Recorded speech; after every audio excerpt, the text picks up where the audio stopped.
물론 여긴 국민 라디오.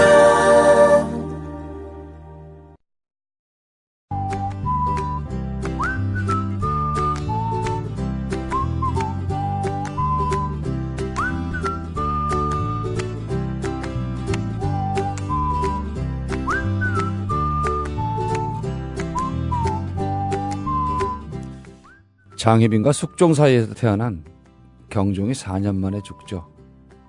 영조가 왕위를 계승합니다. 영조의 어머니는 무술이었죠. 말 그대로 세숫물이나 떠다 바치는 천한 신분이었습니다. 영조의 컴플렉스는 어찌 보면 당연한 결과겠고요. 평생 이 컴플렉스에 시달렸다고 합니다. 그래서였을까요? 영조는 통치에 힘쓰는 한편 신경질적으로 자신에 집착하면서 선입파동도 일으킵니다. 사도세자가 5살 때부터 시작됐다니 좀 기가 막히지 않습니까? 어제에 이어 영조의 맨 얼굴을 읽어보겠습니다.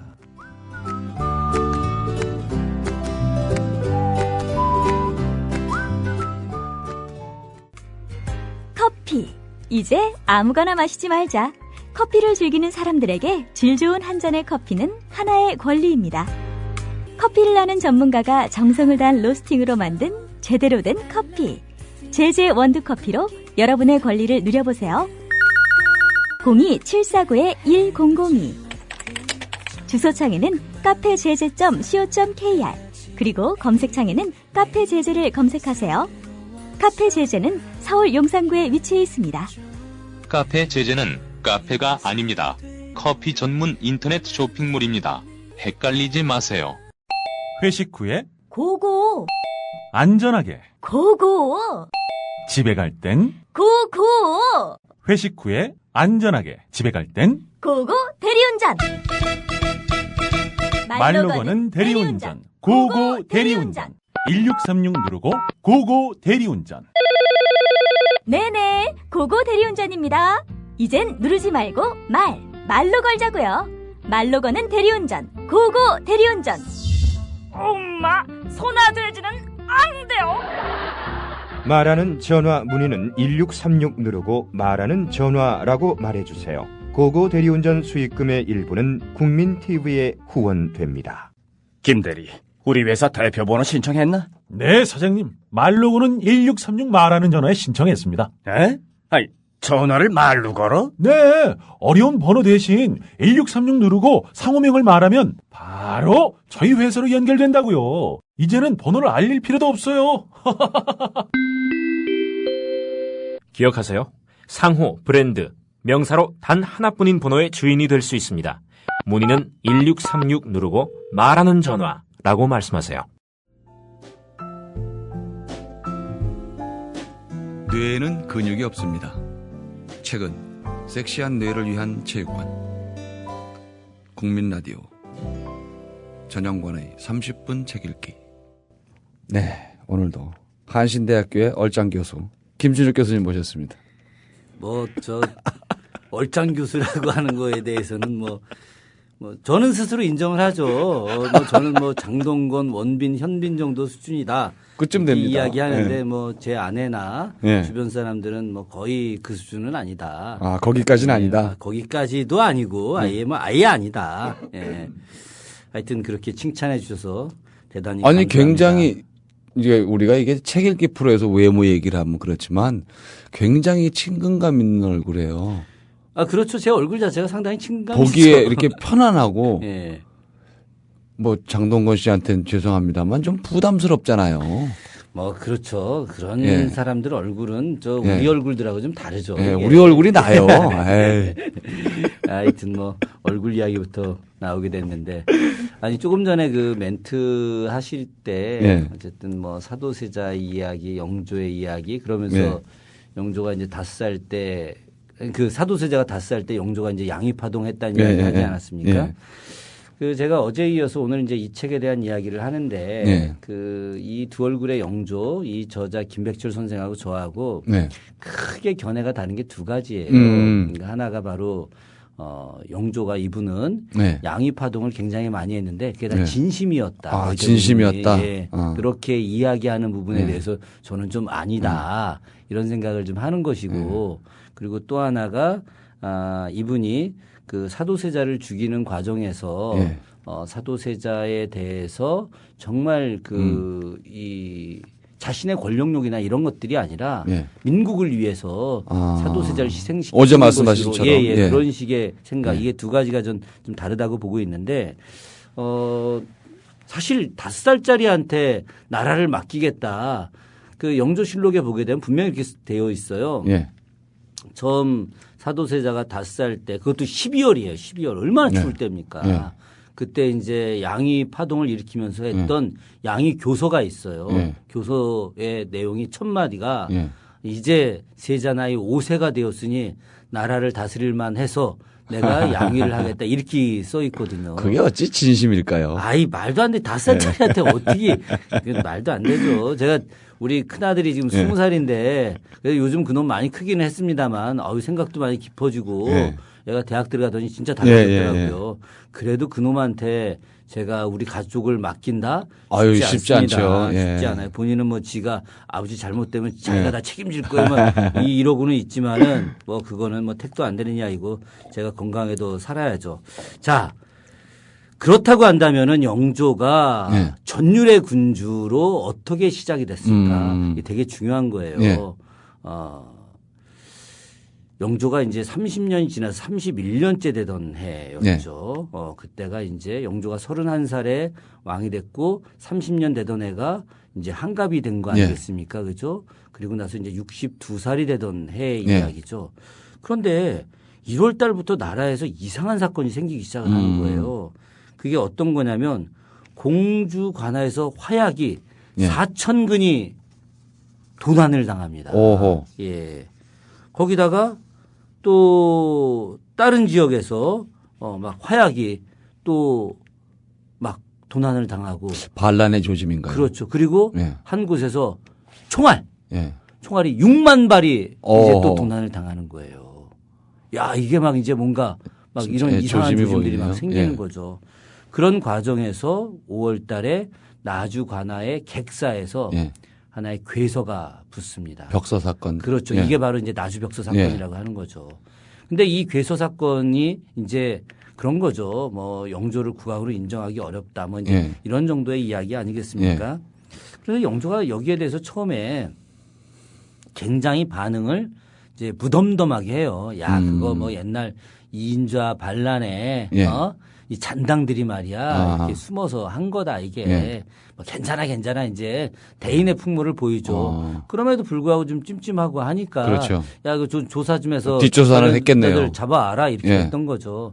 그런데 그때 이제 소론의 한 인물로 영조한테 이제 좀 반항을 하다가 유배간 윤지라고 하는 사람이 있었는데 그 윤지가 이제 그 괴서를 붙였던 거죠.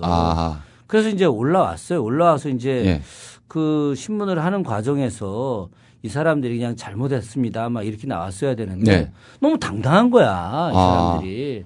당당한데 그런 과정에서 이제 신문을 하다가 이제 영조가 조금씩 열이 받기 시작을 하는 거죠. 이성을 잃기 시작했군요. 서서히 이성을 잃기 시작하는데 그 이전에 이인좌의 반란 때도 영조가 당시 어쨌든 탕평해야 된다 이런 생각들 때문에 관련자들을 뭐 죽이긴 했지만 당시에 혈육들 뭐 또 이 연좌제를 부여하지 않았었거든요. 그럼 당사자들만. 그렇죠. 그런데 이제 이때 갑자기 이제 열받기 시작해갖고 막 이제 그 관련자 친인척들 다 이제 불러 모아갖고 또 고문을 하기 시작하는 거예요. 이제 고문하다가 또 죽이고. 그러니까 이때는 뭐 거의 이성을 잃어가지고 뭐 그 이야기를 다 자세하게 할 수는 없지 않습니까? 다만 이성을 잃어서 원래 영조가 늘 이야기했던 것이 삼복제도인데 세 번을 재판해서 사람을 이제 죽이든 살리든 해야 되는데 그때는 이제 그런 게 없는 거야. 그냥 나가 죽여. 효수시켜 막 능지처참해 이런 거죠. 원래 능지처참이라고 하는 것이 죽은 사람들을 대상으로 하는 거거든요. 살아있는 사람을 갖다 능지처참시키면 얼마나 그게 고통스럽겠습니까? 말도 안 되는 거죠. 그런데 막 영조가 이때는 이제 막 정신이 나간 거예요. 그래서 막 능지처참시키고 막 이러는 거죠. 그러다가 영조가 아차 이제 또 싶었죠. 그래서 이것을 이제 여기서 정리를 하자. 그래서 뭐 종묘에 가갖고 이제 더 이상 이제 안 하겠다. 예, 불제도 예. 하고 막 예. 이렇게 하는 거죠. 그리고 나서 이제 정말 마음을 잡고서 이 역적들을 토벌했다. 그걸 예. 기념으로다가 과거 시험을 열은 거예요. 아하. 과거 시험을 열었는데 과거 시험에서 예. 소론 출신의 인물 한 명이 과장으로 들어왔습니다. 예. 신치훈이라고 하는 인물이죠. 예. 이 사람이 거기에 과거 시험 답안지에 흉한 걸 썼죠 또. 엄청 또 흉한 걸 쓴 정도가 아니죠 이게. 그래서 영조가 거기서 다시 열이 이제 엄청 받은 예. 거죠. 받아갖고 신치훈을 취조를 하는데 신치훈이 너무 당당한 거예요. 어허. 신치훈은 그걸 쓰게 되면 죽을 걸 알고 예상했을 거 아니겠습니까? 알고 썼겠죠. 예. 죽어도 상관없다는 거죠. 예. 그래서 바로 죽습니다. 어허. 그런 과정에서 그 관련된 사람들을 다 불러 모으기 시작을 예. 하는 거죠. 또 고문을 하는 거예요. 예. 또 고문을 하는 건데 여기서 그 유명한 유서 그 우서라고 하는 걸 썼던 유수원이라고 하는 인물도 예. 불러드리는 거죠. 예. 근데 이 유수원이라는 사람이 이제 영조가 굉장히 총애했던 인물이에요. 전에도 한번 잠깐 이야기했었는데 예. 벙어리였거든요. 네. 벙어리였지만 이 유수원이라는 사람이 굉장히 뛰어난 상공업 지능론자고 그리고 그 관료제도에 대한 개혁을 갖다가 부르짖었던 인물이에요. 그 영조가 그 사람의 관료제도 개혁안을 받아들여 가지고 실제 그대로 집행도 하고 막 이랬었거든요. 예. 그래서 영조는 그 사람을 굉장히 아꼈는데 이 유수원이 대놓고 하는 이야기가 나는 당신을 한 번도 왕으로 생각한 적이 없다. 이렇게 이야기하는 거예요. 사역신 흉내를 내는. 그렇죠. 그러니까 나는 당신을 숙종의 아들로 여기지 않는다. 대놓고 이야기를 한 거예요. 너무 치명적인. 그렇죠. 예. 숙종대왕은 수염이 거의 없었는데 당신은 수염이 많다. 당신 얼굴은 김춘택의 얼굴이지 숙종대왕의 얼굴이 아니다. 이렇게까지 이야기한 거죠. 그러니까 뭐 바로 나가서 죽여버리라고 한 거죠. 그죠. 그 과정에서 엄청나게 압슬형, 뭐 고문 이런 걸 많이 하게 된 거예요. 그리고 나서 또 한 사람이 이 사람이 신치훈이었네. 그 전에 그 과거 시험 봤던 사람이 신치훈이 아니고 신치훈이라는 사람이 또 이제 붙잡혀 왔는데 신치훈이 딱 또 한마디 하는 거예요. 나는 경종대왕이 돌아가시고 난 이후서부터 간장게장을 먹지 않았다. 이 얘기를 하는 거죠. 그 게장 먹고 배탈 났 그거 아닌가요? 그러니까 경종이 예. 게장을 먹고 죽은 거 아닙니까? 예, 배탈 났다 그래가지고. 예. 그러니까 그 게장 안에 예. 독이 들어갔다. 그것이 바로 이인전 안의 명분이었거든요. 예. 그리고 당시에 조선에 있는 백성들 상당수가 혹시 현 임금님께서 전 임금님을 간장게장에 독을 넣어서 죽이지 않았을까 하는 의구심들을 상당히 많이 갖고 있었던 거예요. 그러니까 이 간장게장이라고 하는 말을 올리는 것 자체는 영조년간의 금기의 언어죠. 죽을 때까지 언어. 입에 담으면 안 되는 말이었네요. 담으러서도 안 되고 담으면 다 죽는 거고 막 이런 거죠. 그런데 이 사람이 신치훈이 딱 영조 앞에서 나는 그 해부터 시작해서 간장게장을 먹지 않았다. 이렇게 이야기한 거예요. 이거 뭐 난리가 날 일이죠. 그래서 영조가 다시 또 이제 막 종묘까지 고해가지고 더 이상 안 하겠다고 안 하겠다 했는데. 이렇게 했는데 이제 불러모아서 또 엄청나게 많이 죽이고 유배 보내고 한 거예요. 그런 과정에서 왕족들도 엄청나게 죽습니다. 그러니까 이때 죽었던 인물이 밀풍군 탄이라고 하는 인물이에요. 이 밀풍군 탄이 누구냐? 효종의 아들이에요.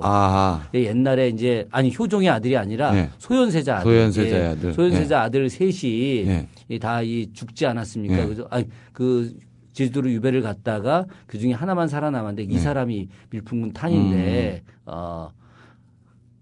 그 사람을 이제 이인조의 난 때 이제 밭들어 올려서 하겠다 이렇게 된 거예요. 그때도 이제 살려뒀거든요. 그런데 이때 혹시 이 밀풍군 탄이 뒤에서 이걸 모든 걸 다 조종한 거 아니냐 해갖고 죽여버리는 거예요.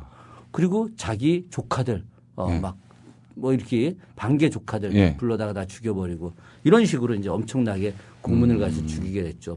이때 이 국왕 영조의 모습은 거의 악귀와도 같은 모습이었던 거죠. 그러니까 영조가 전율의 군주가 될 수밖에 없었던 거죠. 그러다가 영조가 이제 정신을 차렸어요. 이 책에는 나오지 않는데 영조가 순간 깨달음을 얻고 압수령 금지하고 압수령이 이제 다리 막 조이고 네. 그리고 막 저 몸에다가 인두 막 네. 붉게 달아 올려갖고 인두 지지고 막 고문하는 이런 네. 것들이거든요. 이런 거 이제 금지시킵니다. 아하. 이게 굉장히 우연한 계기로 다 깨달음을 얻는 거예요. 어떤 거냐. 영조가 자기 손자 정조처럼 몸에 종기가 엄청나게 많았거든요. 아하. 그래서 종기를 치료하기 위해서 뜸을 굉장히 많이 뜬 거예요. 몸에다 뜸을. 예. 네. 그런데 이 종기 위에다 뜸을 뜨게 됐을 때 그 네. 고통이 이루 말할 수 없었던 거죠. 어허. 그러다가 영조가 생각을 한 거예요. 얼마나 나는 뜨거울까. 하다못해 종기 치료하기 위해서 뜸을 뜨는데도 이렇게 고통스러운데 네. 그 사람들이 그 고문을 당할 때 얼마나 고통스러웠을까. 이걸 깨달은 거예요. 아하. 그래 영조 또 그런 면에서 괜찮은 국왕인 거죠. 그러네요. 예, 예. 연산이나 이런 사람들 같으면 깨달았겠습니까? 그런데 그 자기 몸을 치료하는 과정에서 예. 그런 걸 깨달았다는 것도 사실은 영조가 꽤 괜찮았던 국왕이라고 하는 것을 예. 보여주는 것이죠. 그래서 영조가 압슬형 또 이런 불로 고문하는 것들 예. 이런 걸 다 중지시키고 이제 더 이상 을의 옥사와 관련된 즉 나주 벽서 사건과 예. 관련된 그런 그 영모죄 이런 부분들을 이제 다 정지시키고 거기에 중요한 거를 이야기합니다. 그것이 바로 뭐냐? 더 이상은 예. 바로 연자제를 금지시킨다. 아하. 그러니까 노론들은 이 과정이 자신들에게 매우 유리하다고 판단을 했던 거죠. 그래서 어떤 사건이든지 더 크게 키우려고 했던 거예요. 왜 그러느냐? 더 크게 키워야만이 이제 자신들의 권력을 유지할 수 있다고 생각을 하게 됐던 거죠. 결국은 이런 것들이 영조가 생각할 때 이제 큰일이 나게 된 거예요. 왜 큰일이 나게 됐느냐? 이걸 갖다가 우리가 단순하게 붕당 정치의 한 과정들이 아니라 이걸 통해서 사람들이 엄청나게 죽어나가다 보니까 충역 시비, 즉 충신과 역신의 시비로 가게 되는 것이죠.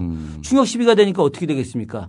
불구대천의 원수가 되는 거예요. 당연히 그렇겠죠. 예. 그거는. 사실은 그 숙종 때 말이죠. 한국 정치에서 사람이 많이 죽었거든요. 그러다가 이제 숙종 후반기에 사실은 안정돼 갑니다. 네. 안정돼 가는 과정에서 이제 당쟁도 어느 정도 정리가 되어져 가는 거예요. 그러다가 이 당쟁이 다시 극심화가 된 것이 영조 때거든요. 영조 즉위하면서부터 시작해서 그 정통성의 시비가 붙다 보니까 노론과 소론 남인들의 어떤 대결 구도가 이어지고 이인조의 난 때문에 또 수도 없이 많은 사람들이 죽어나갔죠. 그러나 그때는 영조가 이성을 지켰던 거예요. 지켰는데 이 31년 즉 30년까지 무지 열심히 일을 했던 영조가 어느 순간인가 31년째가 돼가면서 이제 자기는 이 정도 열심히 해서 이제 아들한테 후계자 물려주고 이제 뭐 하려고 했는데 본인이 건강도 멀쩡한데 너무 30년 동안 일을 하다가 일종의 피로감이 온 거죠. 그죠. 일이라는 게 그런 것 같아요. 제가 예전에 박물관에서 일을 할 때 제가 이제 박물관에 있다 이제 대학으로 가게 됐는데 제가 박물관에 몇 년이 있었냐면 8년을 있었어요. 8년 동안 이제 연구직으로 있었는데 그때 이제 제가 학예실장 하고 있었죠. 일을 무지 열심히 했어요. 진짜 남들이 보면 미쳤다고 할 정도로 제가 8년 동안 박물관에 있으면서 휴가 포함해서 쉬는 날이 전체 30일도 안 됐을 거예요. 예. 저희 가정은 파괴됐죠. 아이고.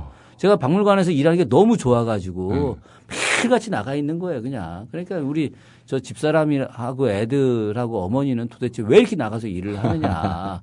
그런데 8년이 지나고 9년째가 됐는데 갑자기 피로가 몰려온 거예요. 정말 너무 힘든 거예요. 피로가 몰려오는 과정에서 이제 학교에서 대학에서 우리 대학으로 오지 않겠느냐 이제 제안이 적절한 때 아주 그렇죠. 딱 적절할 때 경희대학에서 이제 그 제안이 딱 왔던 거예요. 그래서 제가 두말하지 않고 이제 학교로 갔다가 이제 그 뒤에 이제 다시 이 한신대학의 정조교양대학 생기면서 오게 된 건데 저는 영조를 이해할 것 같아요. 제가 8년 동안 열심히 일하다가 9년째 가갖고 막 급속도로 피로감이 생기면서 이 일을 더 이상 못할 것 같은 이런 생각들. 그러니까 영조가 30년 동안 죽어라 일을 하다가 31년째가 돼서 갑자기 이제 피로해지기 시작하는 과정에서 이제 매사가 공허해지는 그런 것도 있거든요. 그런데 갑자기 영모 사건이 나오면서 이것을 갖다가 자신의 30년간의 노력에 대한 이거는 인정을 하지 않는 것이다라고 판단을 한 거예요. 겨우 이거냐. 그렇죠. 그래서 영조가 엄청 울었어요. 막 실록에 보게 되면. 그러니까 만약에 이런 그 나주 벽서 사건이라고 하는 것이 영조 초반에 있었다. 영조가 대범하게 갔어요. 왜? 아니 자기를 시해하겠다고 대규모의 군사 반란이 일어났는데 그것도 다 넘어가 줬는데 사실 이거는 아무것도 아닌 거거든요. 그 몇 명이 그냥 촌에서 뭐 시골에서 그 그냥 야 영조 나쁜 놈 이 삐라 뿌린 거야. 쉽게 이야기해서 아무것도 아닌 거야. 지금도 우리가 뭐 인터넷상에서 뭐 아이 대통령 뭐 왜 그래 뭐 이런 식으로 했던 거 있잖아요. 이걸 가지고 지금 국가보호법 만들어 갖고 수천 명을 감옥에 보내는 거하고 똑같은 사건인 거예요. 왜 그러면 영조가 이 사건이 있었느냐? 바로 자신의 30년간의 노력을 인정해주지 않는다라고 생각해서 그랬던 거죠. 배신감을 느꼈군요. 그렇죠. 그러니까 이 사건에 대해서 엄청 열이 받고서 막 무분별하게 사람을 죽였던 거죠. 그런데 영조가 이성을 되찾은 거예요. 이성을 되찾는 과정에서 노론들은 영조가 이성 되찾기를 바라지 않았던 거죠. 그렇겠죠. 그래서 영조를 계속해서 펌프질을 하는 거죠. 그렇죠. 이제 우리 표현으로 하면 펌프질을 한 거죠. 그런 과정에서 영조가 아니다 싶어가지고 거꾸로 노론들의 잘못도 찾아내는 거죠. 너희들도 역시 마찬가지다. 그래서 마지막에 이 을의 옥사를 갖다 정리하면서 노론과 소론들이 함께 잘못한 것이고 그래서 너희들이 함께 가야 한다라고 하는 것을 강조를 하는 것이죠. 그러면서 영조가 다시 이제 삼복제도 이제 다시 부활시키고 연자제 폐지시키고 압수령, 금고령 이런 거 다 없애게 하는 것들. 이제 이런 제도적 정비를 이제 다시 하게 되는 겁니다. 그런 과정에서 영조가 이제 또 다른 새로운 얼굴의 모습을 보이는 거죠. 그 얼굴이 뭐냐. 조금 전까지는 아주 무서운 공포의 군왕, 즉 이 책에 나온 대로 전율의 국왕이었다고 한다면 바로 성인의 모습, 요순의 모습으로 다시 보여주려고 하는 거예요. 그것이 바로 요순의 현신이라고 하는 것이죠. 그럼 왜 요순을 찾는 것이냐. 동양 사회에서 가장 이상적인 군주는 요임금, 순임금 아니겠습니까? 요순이거든요. 요순 시대 백성들이 군주의 존재를 몰랐다. 그만큼 태평했다라고 하는 것이거든요. 요순은 성인의 군주가 되는 거예요. 이 성인의 군주라고 하는 것은 아주 간단한 겁니다. 뭘 이야기하는 거냐? 사실은 그 요순 모든 임금이 요순이 되기 전까지는 신하들에게 학습을 받아야 되는 거예요. 왜 공부를 해야죠. 성인이 되기 전이니까. 그런데 신하들보다 더 높은 경지에 이르러서 학습 플러스 또 도덕성, 또 실천성 이런 모든 것들이 경지에 올라가서 이제 요순과도 같은 성인이 되었다고 한다면은 이제 군왕은 성군이 되는 것이죠. 그죠? 성군이 돼서 바로 백성들을 통치하고 신하들을 함께 아우르는 것들이에요. 이때는 신하들이 요순과 같은 존재이기 때문에 감히 그에게 어떠한 이야기를 이렇게 하십시오, 이렇게 하십시오, 이렇게 이야기하는 것들이 아니라 바로 받들어 모시게 되는 거죠. 그러니까 다시 이야기해서 영조가 이야기하는 군사, 물론 이제 훗날 정조도 그렇게 이야기를 하지만 임금이자 스승이 되는 거예요. 요순의 정치 핵심은 바로 군사거든요, 이게. 그러니까 영조가 이제는 뭐 관료들한테 그렇게 이야기하는 건 내가 이제 요순의 정치를 갖다 다시 되살리는 거다. 내가 이제 요순이 되고 싶어 한다. 나는 이제 요순과 같은 사람이다. 계속 강조를 하는 거예요. 자, 그럼 이때 시점이 어떻게 되는 거냐. 나이가 어제도 제가 이야기했지만 이미 이때 나이는 영조가 60이 넘은 나이예요. 60이 넘었을 때죠. 당시 조정 관료들 중에 60 넘은 사람이 몇 명이나 있겠습니까? 조선시대 국왕을 제외한 평균적으로 백성들의 나이가 평균 나이가 40살인데 그러면 당시에 60이 넘은 사람이 얼마나 있었겠냐고요. 많지 않죠. 그러니까 일단 나이로 누르고 들어가는 것이고 이 사람은 정치 경력이 얼마입니까? 수십 년, 왕만도 수십 년.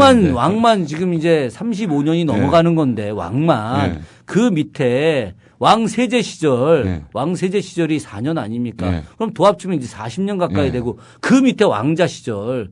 그러니까 본인이 10살서부터 이미 정치에 눈을 뜨기 시작해갖고 31살에 왕이 됐으니까 20년간은 정치를 아는 거 아닙니까? 정치 수업을 한 거잖아요. 그 뒤에 35년을 한 거야. 그럼 몇 년을 55년을 정치를 한 사람이에요. 그럼 요즘으로 치게 되면 의원으로 치면 4년으로 하게 되면 몇 선입니까? 15선 가까이 되는 거야. 대한민국에서 지금 제일 정치 많이 해서 한 사람이 8선이거든요. 8선. 9선도 없어요. 거의 9선도. 재헌 국회 때부터 계속 국회의원을 하는 아니 거예요. 이런 사람이 정치를 모르겠습니까? 그러니까 얼굴만 보면 다 알죠, 그죠? 정치 얼굴만 보면 다 아는 거야. 아, 저 자식이 무슨 생각하는지 다 이게 아는 거죠, 그죠? 네. 감정으로. 그러니까 이미 국왕이라고 하는 존재, 거기다 55년간의 정치 역정, 네. 거기다 학문적으로도 굉장히 뛰어나죠. 건강은 말할 것도 없죠. 아. 그러니까 신하들이 꼼짝도 못하는 거예요. 그래서 그런 것들이 바로 이제 요순의 모습으로 나가는 것들이죠. 아니 본인이 요순이라고 이야기하면서 강조를 하는데 신하들이 뭘 어떻게 하겠습니까? 반박할 건덕지가 반박할 없네요. 거리가 없는 거죠. 예. 그런 과정에서 이제 본인이 본격적인 요순 정치를 하기 위해서 뭐를 하는 거냐? 백성들의 소리를 듣기 시작을 하는 거예요. 더욱더. 그러니까 그 앞선 시기에 제가 이제 어제도 이야기했습니다마는 균역법 만들기 위해서 궁궐 정문 앞에서 양반 부르고 이제 뭐 일반 백성 공청회를 하고 공청회 하고 막 이랬지 않습니까? 이제는 공청회를 시도 때도 없이 하는 거예요. 이제 시도 때도 없이. 왜 그러느냐? 영조는 일종의 컴플렉스가 있는 거예요. 그 컴플렉스가 이제 출발서부터 있긴 했지만 본인의 진짜 컴플렉스는 뭐였냐? 후대 역사가로부터 후대 백성들로부터 나는 진정한 백성을 위한 군주였다라고 하는 이야기를 듣고 싶었던 거죠. 이 사람이. 완벽한 욕심의 세계로 간다. 이게 컴플렉스인 거예요, 이게. 조금 덜해도 괜찮거든요, 이게. 아니, 군주라고 해서 다 잘할 수 있는 게 아니지 않습니까? 그렇죠. 그죠? 제가 존경하는 노무현 대통령도 뭐 100% 다 잘했다고 말할 수 없어요. 그럼요. 그렇죠. 그럼에도 불구하고 그 사람이 갖고 있는 대통령의 권위를 내려놓고 그리고 그 속에서 어쨌든 새로운 남북 간의 화해 또 가지지 못한 사람들이 가진 사람들과 동등하게 살아가려고 하는 여러 가지 법률적 제도를 만들려고 했던 것들 이런 것들이 후대 역사가로부터 올바른 평가를 받을 수 있는 것이거든요. 그렇죠. 영조는 그런데 너무나 완벽하게 모든 것들을 백성들로부터 존중받고 존경받고 인정받기를 원했던 거란 말이죠. 이것이 바로 영조 정책의 어찌 보면 가장 큰 폐단이라고 할 수 있었던 거예요. 그러다 보니까 영조가 시도 때도 없이 궐 바깥에 나가고 백성들 불러 모아가지고 이제 순문이라고 하는 걸 막 쓰는 거죠. 그러다 보니까 관료들의 이야기보다 백성들의 이야기를 더 많이 듣게 되다 보니까 후대의 정치적 관계에 있어서도 어긋나게 되는 거예요. 그러면서 너무나 여론 정치를 하는 거야. 자기 아들의 문제 이거 여론 정치 보니까 우리 아들이 백성들 사이에서 평판이 별로 안 좋아. 이거 그러면 군주가 제대로 될 수 없어.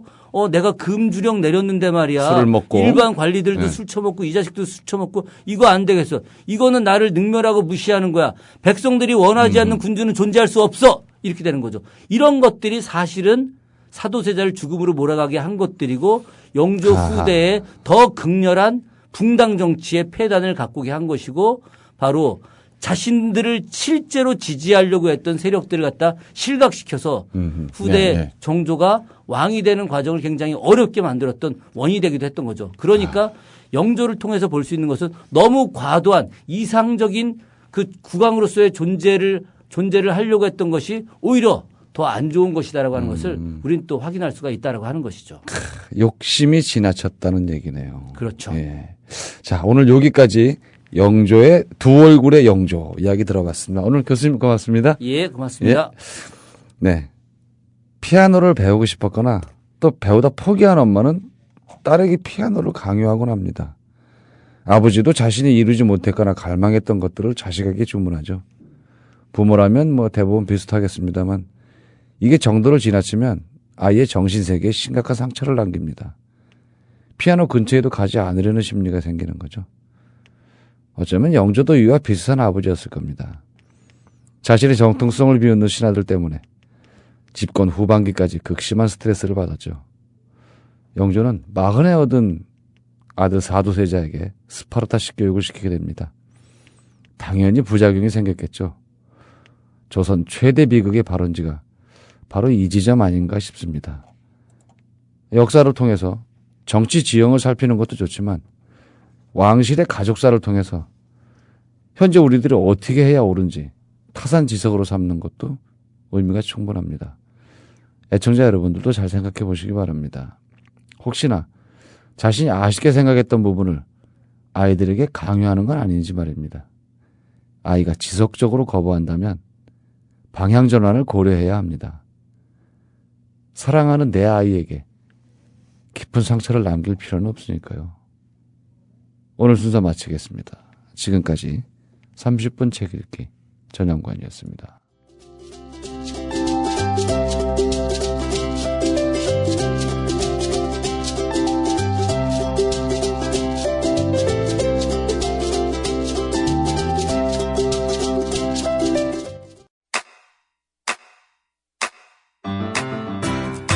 국민 라디오 지지하는 4가지 방법 아시나요?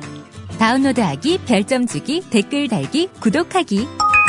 국민 라디오를 보다 많은 이들에게 전할 수 있는 가장 손쉬운 방법. 다운로드하기, 별점 주기, 댓글 달기, 구독하기. 잊지 마세요.